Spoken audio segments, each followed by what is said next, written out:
Hola, bienvenidos al día 118. Vive una vida de victoria. Hace algunos años, un joven miembro de nuestra congregación de Holy Trinity Brompton consiguió un trabajo en un periódico de gran tirada nacional. Este periódico guardaba archivos de viejos recortes de prensa, sobre todo todas las personas que eran famosas. Los archivos se guardaban en filas de largas estanterías y se separaban clasificándose entre gente viva y gente fallecida. Un día aquel joven estaba rebuscando entre los archivos de gente fallecida y se topó con un archivo enorme marcado como Jesucristo. Echó un vistazo a sus espaldas para asegurarse de que nadie lo estaba mirando y movió el archivo de la sección de gente fallecida a la de gente viva. Jesucristo está vivo, ha resucitado de los muertos. A todo aquel que lo busque entre la gente muerta, los ángeles le dirán: ¿por qué buscan ustedes entre los muertos al que vive? No está aquí, ha resucitado. Lucas 24, del 5 al 6. Victoria no es una mala palabra. Jesús es el gran vencedor. Como lo expresaba con frecuencia el obispo Leslie Newbigin, la resurrección no consiste en revertir una derrota, sino que es la manifestación de una victoria. La cruz no fue una derrota. En ella Jesús conquistó para nosotros una gran victoria sobre el pecado, la muerte y los poderes del mal. Salmo 51, del 10 al 19. Dice de la siguiente manera: Crea en mí, oh Dios, un corazón limpio y renueva un espíritu firme dentro de mí. No me alejes de tu presencia, ni me quites tu Santo Espíritu. Devuélveme la alegría de tu salvación, que en espíritu de obediencia me sostenga. Así enseñaré a los transgresores tus caminos, y los pecadores se volverán a ti. Dios mío, Dios de mi salvación, líbrame de derramar sangre, y mi lengua alabará tu justicia. Abre, Señor, mis labios, y mi boca proclamará tu alabanza. Tú no te deleitas en los sacrificios ni te complaces en los holocaustos. De lo contrario, te los ofrecería. El sacrificio que te agrada es un espíritu quebrantado. Tú, oh Dios, no desprecias al corazón quebrantado y arrepentido. En tu buena voluntad, haz que prospere Sión, levanta los muros de Jerusalén. Entonces te agradarán los sacrificios de justicia, los holocaustos del todo quemados, y sobre tu altar se ofrecerán novillos. Recibe los beneficios de su victoria. Me encanta esta oración de David. Muchas veces la he hecho yo mismo. David, como todos nosotros, se había equivocado. Clamó a Dios pidiendo perdón y ahora clama victorioso. Cuando pecamos, no perdemos nuestra salvación, pero puede que perdamos la alegría de nuestra salvación.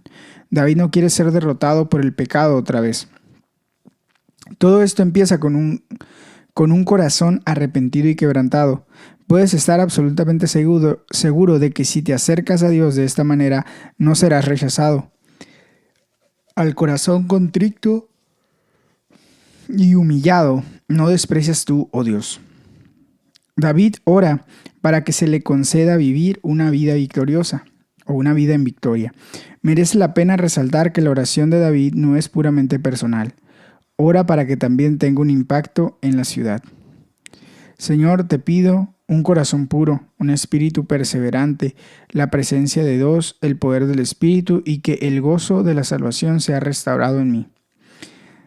Te pido tener un espíritu confiado y que pueda enseñar los caminos de Dios, haciendo que la gente vuelva a Dios. Te pido que me des una lengua que te alabe. Abre, Señor, mis labios y mi boca proclamará tu alabanza. Te pido hoy por la transformación de nuestra sociedad.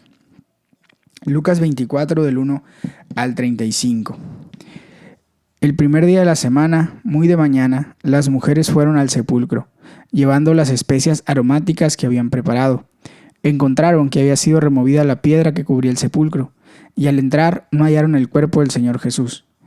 Mientras se preguntaban qué habría pasado, se les presentaron dos hombres con ropas resplandecientes. Asustadas, se postraron hasta tocar el suelo con su rostro. Pero ellos dijeron: ¿por qué buscan ustedes entre los muertos al que vive? No está aquí, ha resucitado. Recuerden lo que dijo cuando todavía estaba con ustedes en Galilea. El Hijo del Hombre tiene que ser entregado en manos de los hombres pecadores y ser crucificado, pero al tercer día resucitará.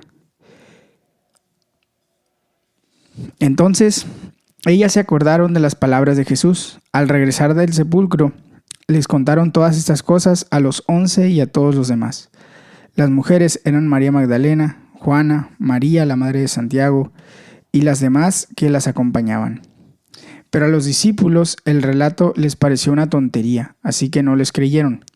Pedro, sin embargo, salió corriendo al sepulcro, se asomó y vio solo las vendas de tela de lino. Luego volvió a su casa, extrañado de lo que había sucedido. Aquel mismo día, 2 de ellos se dirigían a un pueblo llamado Emaús, a unos 11 kilómetros de Jerusalén. Iban conversando sobre todo lo que había acontecido. Sucedió que mientras hablaban y discutían, Jesús mismo se acercó y comenzó a caminar con ellos. Pero no lo reconocieron, pues sus ojos estaban velados. ¿Qué vienen discutiendo por el camino?, preguntó. Se detuvieron cabizbajos. Uno de ellos, llamado Cleofas, le dijo: ¿Eres tú el único peregrino en Jerusalén que no se han enterado de todo lo que ha pasado recientemente? ¿Qué es lo que ha pasado?, preguntó. Ellos respondieron: lo de Jesús de Nazaret. Era un profeta poderoso en obras y en palabras delante de Dios y de todo el pueblo. Los jefes de los sacerdotes y nuestros gobernantes lo entregaron para ser condenado a muerte y lo crucificaron. Pero nosotros abrigábamos la esperanza de que era Él quien redimiría a Israel. Es más, ya hace 3 días que sucedió todo esto. También algunas mujeres de nuestro grupo nos dejaron asombrados. Esta mañana muy temprano fueron al sepulcro, pero no hallaron su cuerpo. Cuando volvieron, nos contaron que se les había aparecido unos ángeles quienes les dijeron que Él estaba vivo. Que Él está vivo. Algunos de nuestros compañeros fueron después al sepulcro y lo encontraron tal como habían dicho las mujeres, pero a Él no lo vieron. «Qué torpes son ustedes», les dijo, «y qué tardos de corazón para creer todo lo que han dicho los profetas. ¿Acaso no tenía que sufrir el Cristo estas cosas antes de entrar en su gloria? Entonces, comenzando por Moisés y por todos los profetas, les explicó lo que se refería a él en todas las Escrituras. Al acercarse al pueblo a donde se dirigían, Jesús hizo como que iba más lejos, pero ellos insistieron: «Quédate con nosotros, que está atardeciendo. Pronto será de noche». Así que entró para quedarse con ellos. Luego, estando con ellos a la mesa, tomó el pan, lo bendijo, lo partió y se lo dio. Entonces se les abrieron los ojos y lo recibieron, pero él desapareció. Se decían el uno al otro: ¿no ardía nuestro corazón mientras conversaba con nosotros en el camino y nos explicaba las Escrituras? Al instante se pusieron en camino y regresaron a Jerusalén. Allí encontraron a los 11 y a los que estaban reunidos con ellos. «Es cierto», decían, «el Señor ha resucitado y se le ha aparecido a Simón». Los 2, por su parte, contaron lo que les había sucedido en el camino y cómo habían reconocido a Jesús cuando partió el pan.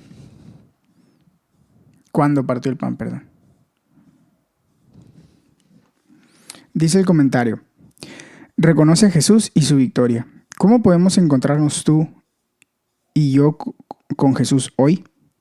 La resurrección de Jesús es un hecho histórico que verdaderamente sucedió, pero no es simplemente un hecho histórico. De la misma manera que la gente de aquel tiempo experimentó al Jesús resucitado, también tú puedes experimentar hoy su presencia. Este pasaje te explica cómo. Aquel día, el mundo cambió para siempre. Jesús resucitó el primer día de la semana. Desde entonces, el primer día de la semana, el domingo, se convertiría en el día de descanso y oración. En este pasaje, vemos 2 piezas de prueba clave acerca de la victoria de Jesús sobre la muerte. El cuerpo de Jesús estaba ausente. Encontraron que había sido quitada la piedra que cubría el sepulcro, y al entrar no hallaron el cuerpo del Señor Jesús. Los ángeles le dijeron: ¿por qué buscan ustedes entre los muertos al que vive? No está aquí, ha resucitado. De hecho, como había predicho, al tercer día resucitará. A veces el Nuevo Testamento afirma que Jesús se levantó de entre los muertos, pero lo más frecuente es que se exprese en voz pasiva: fue resucitado. Cuando las mujeres se lo cuentan a los discípulos, no les creyeron. Aún así, podemos imaginarnos la emoción que sintió Pedro, quien salió corriendo al sepulcro. También él vio que el cuerpo de Jesús había desaparecido. Él vio solo los lienzos de lino vacíos. La tumba no estaba vacía, sino que el cuerpo de Jesús estaba ausente. En aquel momento, Pedro tuvo que empezar a darse cuenta de que Jesús había ganado una victoria. Jesús había muerto, pero la muerte no era el final. La muerte no ha sido anulada, pero ha sido conquistada definitivamente. El mismo Jesús estaba presente. Jesús mismo fue visto. No se trató simplemente de una presencia espiritual. Su cuerpo físico, resucitado y transformado, se hizo presente. Se hizo presente ante sus discípulos. La primera aparición de la que leemos se encuentra en el Evangelio de Lucas, en el camino a Emaús. Jesús se revela a dos discípulos de dos maneras. La primera se revela por medio de las Escrituras. Entonces dice: comenzando por Moisés y por los profetas, les explicó lo que se refería a él en todas las Escrituras. Aquel debió ser el estudio bíblico más extraordinario en toda la historia del mundo. Jesús fue explicando paso a paso todos los lugares de la Biblia que trataban de él. ¿Alguna vez has sentido que tu corazón ardía por dentro cuando has escuchado una explicación de la Biblia o lo has estado leyendo tú mismo? A veces, cuando estoy leyendo la Biblia o escuchando una charla, las palabras se vuelven de repente tan relevantes para mí y para mi vida que siento que Dios me está hablando directamente. Una joven de nuestro grupo pequeño de Alfa empezó a leer la Biblia por primera vez en su vida.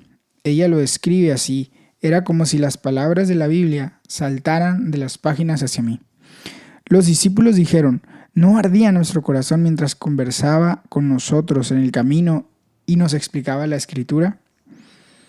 Esto es lo que saboreamos cada vez que escuchamos explicar la Biblia de modo tal que revele a Jesús. Segunda, Él se revela a sí mismo a través del sacramento. Estando con ellos a la mesa, tomó el pan, lo bendijo, lo partió y se los dio. Entonces se les abrieron los ojos y lo reconocieron. Más tarde contaron cómo habían reconocido a Jesús cuando partió el pan. La descripción que hace Lucas de este encuentro está probablemente contada de una manera que se hace eco de la narración de la última cena de Jesús con sus discípulos. Tiene que animarnos el hecho de saber que podemos encontrar a Jesús en la fracción del pan, cuando celebramos la comunión todos juntos. Las Escrituras y los sacramentos son dos de las maneras en las que nos podemos encontrar con Jesús hoy. Él seguirá revelándose a medida que estudiemos las Escrituras y partamos el pan juntos.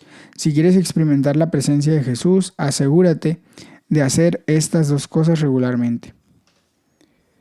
Padre, gracias porque Jesús está vivo en el presente. Que mi corazón arda cuando estudio las Escrituras al encontrarme con Jesús por medio de ellas. Al recibir el pan y el vino, que mis ojos se abran para reconocer a Jesús. Josué 11:1 al 12:24.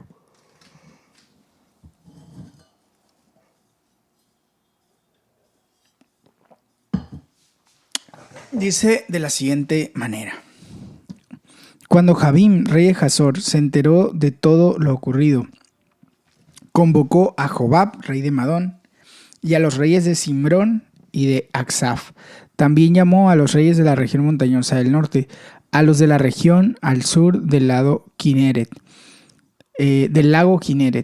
a los de la llanura y a los de Nafot-Dor al occidente. Llamó además a los cananeos de oriente y occidente, a los amorreos, a los hititas, a los fereceos, a los jebuseos de la montaña y a los heveos que viven en las laderas del monte Hermón en Mizpa. Salieron con sus ejércitos, caballos y carros de guerra. Eran tan numerosos que parecían arena a la orilla del mar. Todos esos reyes formaron un solo ejército y acamparon junto a las aguas de Merón para pelear contra Israel. Entonces el Señor dijo a Josué: no les tengas miedo, porque mañana a esta hora yo daré muerte a todos ellos delante de Israel. Ustedes, por su parte, romperán las patas de un caballo e incendiarán sus carros de guerra. Así que Josué partió acompañado de sus guerreros y tomó por sorpresa a sus enemigos junto a las aguas de Merón. El Señor los entregó en manos de los israelitas, quienes los atacaron y persiguieron hasta la gran ciudad de Sidón y hasta Misrefot Mayim y al valle de Mizpa al este. Y no quedaron sobrevivientes. Josué cumplió con todo lo que el Señor había ordenado, rompió las patas de los caballos del enemigo e incendió sus carros de guerra. Al regreso, Josué conquistó Hazor y mató a filo de espada a su rey, pues Hazor había sido cabecera de todos aquellos reinados. Los israelitas mataron a espada todo cuanto tenía vida. Arrasaron la ciudad y le prendieron fuego. Josué conquistó todas las ciudades de aquellos reinos junto con sus reyes. A estos mató a filo de espada, destruyéndolos por completo. Así obedeció Josué todo lo que Moisés, siervo del Señor, había mandado. Las ciudades que estaban sobre los cerros fueron las únicas que los israelitas no quemaron, excepto Hazor, que sí fue incendiada. Los israelitas tomaron un botín de guerra, como botín de guerra todas las pertenencias y el ganado de esas ciudades, pero mataron a todos los hombres a filo de espada, de modo que ninguno quedó con vida. Así como el Señor había ordenado a su siervo Moisés, también Moisés se le ordenó a Josué, y éste por su parte cumplió al pie de la letra todo lo que el Señor había ordenado a Moisés. Josué logró conquistar toda aquella tierra, la región montañosa, todo el Negev, toda la región de Gosén, la llanura, el Arabá, la región montañosa de Israel y su llanura. También se apoderó de todos los territorios desde la montaña de Jalac, que se eleva hacia Seir, hasta Baal-Gad en el valle del Líbano, a las faldas del monte Hermón. Josué capturó a todos los reyes de esa región y los ejecutó, después de combatir con ellos por largo tiempo. Ninguna ciudad hizo trato de ayuda mutua con los israelitas, excepto los hebeos de Gabaón. A todas esas ciudades Josué las derrotó en el campo de batalla, porque el Señor endureció el corazón de los enemigos para que entablaran guerra con ellos, con Israel. Así serían exterminados sin compasión alguna, como el Señor había ordenado a Moisés. En aquel tiempo Josué destruyó a los anaquitas del monte Hebrón, de Debir, de Anab y de la región montañosa de Judá e Israel. Habitantes y ciudades fueron arrestados por Josué. Ningún anaquita quedó con vida en la tierra que ocupó el pueblo de Israel. Su presencia se redujo solo a Gaza, Gad y Asdod. Así logró Josué conquistar toda aquella tierra conforme a la orden que el Señor había dado a Moisés, y se la entregó como herencia al pueblo de Israel según la distribución tribal. Por fin aquella región descansó de las guerras. Josué capítulo 12. Los israelitas derrotaron a dos reyes cuyos territorios se extendían al este del río Jordán, desde el arroyo Arnón hasta el monte Hermón, y abarcaban el Arabá al oriente. Uno de ellos era Sihón, rey de los amorreos, cuyo trono estaba en Hesbón.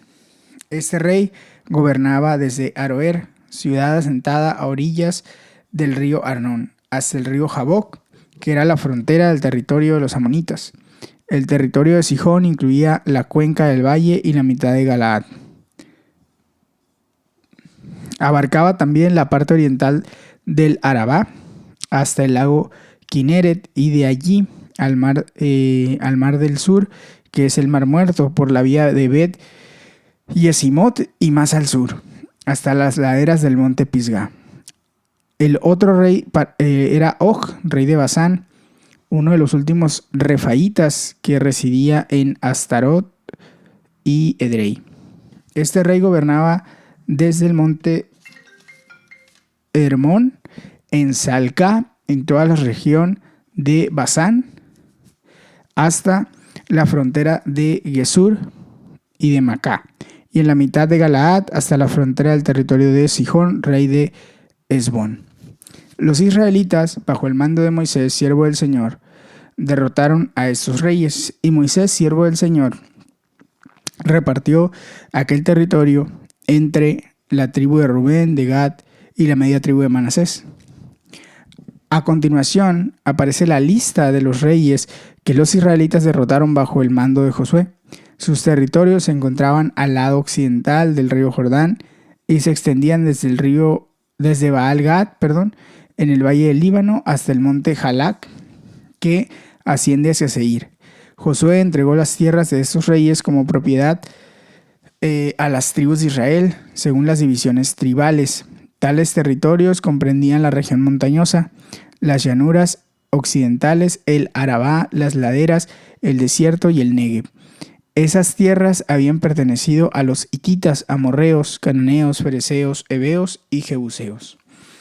Esta es la lista de reyes: el rey de Jericó, el rey de Jai, ciudad cercana a Betel, el rey de Jerusalén, el rey de Hebrón, el rey de Jarmut, el rey de Laquis, el rey de Eglón, el rey de Geser, el rey de Debir, el rey de Geder, el rey de Jormá, el rey de Arat, el rey de Libná, el rey de Adulán, el rey de Maquedá, el rey de Betel, el rey de Tapuaj, el rey de Jefer, el rey de Afec, el rey de Sarón, el rey de Madón, el rey de Hazor, el rey de Simrón, Merón, el rey de Aksaf, el rey de Tanac, el rey de Megiddo, el rey de Sedes, el rey de Jecneán, que está en el Carmelo, el rey de Dor, que está en Nafot Dor, el rey de Goyim, de Gilgal, y el rey de Tirsa.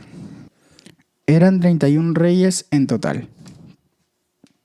Dice el comentario: refleja la victoria de Jesús. Me encantaría saber lo que Jesús dijo acerca de este pasaje cuando recorrió todas las escrituras y les explicó lo que se refería a él en todas las escrituras. Ese pasaje continúa con el tema de las grandes victorias de Josué. Aquí leemos cómo los reyes unieron sus fuerzas para luchar con Israel. Pero el Señor dice: no les tengas miedo. El Señor los entregó en manos de los israelitas. Dios les da la victoria allá donde vayan. Así logró Josué conquistar toda aquella tierra, conforme a la orden que el Señor le había dado a Moisés, y se le entregó como herencia al pueblo de Israel. Me imagino que Jesús habría explicado que las tácticas militares de Josué no son un modelo para nadie hoy en día. No obstante, un solo aspecto, la propia victoria, prefiguró la gran victoria de un tipo muy diferente que Dios iba a traer por medio de la muerte y resurrección de Jesús. Josué fue un arquetipo de Cristo. De hecho, Jesús es la forma griega del nombre Josué y significa el Señor salva. Como leeremos mañana, la victoria de Josué nunca fue completa. El Señor le dijo: ya estás muy viejo y todavía queda mucho territorio por conquistar. Solo Jesús trae una victoria completa. Él es aquel a quien apuntan todas las escrituras. Es el gran vencedor y la fuente de toda posible victoria en nuestras propias vidas. Señor, gracias por tu gran victoria sobre el pecado y la muerte, así como sobre todos los poderes del mal. Que mi vida hoy refleje esta gran victoria. Que lo vea más, no solo en mi vida personal, sino también en nuestra comunidad, ciudad y nación. Pipa añade sobre Lucas 24, del 1 al 12. Me encanta, dice, la combinación de valentía y espíritu práctico que se da en estas mujeres. En cuanto acababa el sábado, ya están en camino a la tumba. ¿Dónde estaban los hombres? ¿Totalmente desorientados?, se pregunta Pipa.